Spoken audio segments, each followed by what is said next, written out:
Hi, I'm Alex. I'm a research scientist at Google.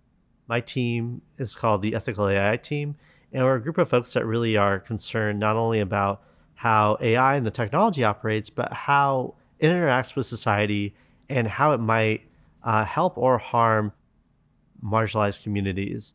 So when we talk about data ethics, we think about, what is the good and right way of using data? What are going to be ways that are going to be uses of data that are going to be beneficial to people? When it comes to data ethics, it's not just about minimizing harm, but it's actually this concept of beneficence. How do we actually improve the lives of people by using data?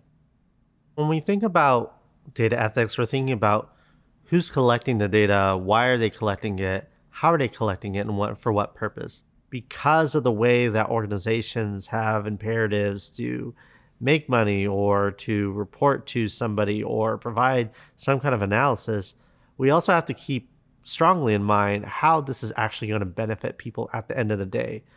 Are the people represented in this data going to be benefited by this?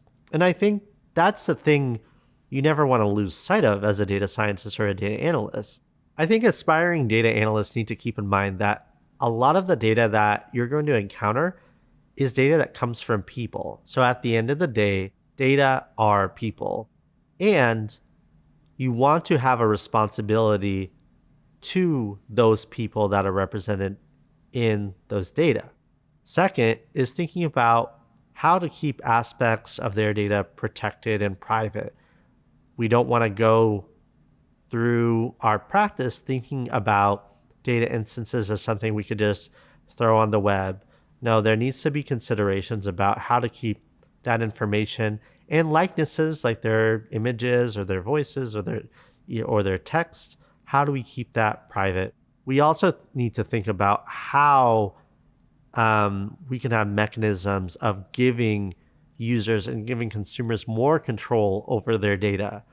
It's not going to be sufficient just to say we collect all this data and trust us with all these data, but we need to ensure that there's actionable ways in which people can consent to giving those data and ways that they can ask for it to be revoked or removed.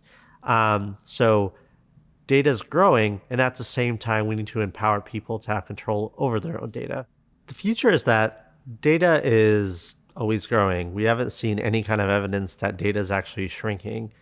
And with the knowledge that data is growing, these issues become more and more peaked and more important to think about.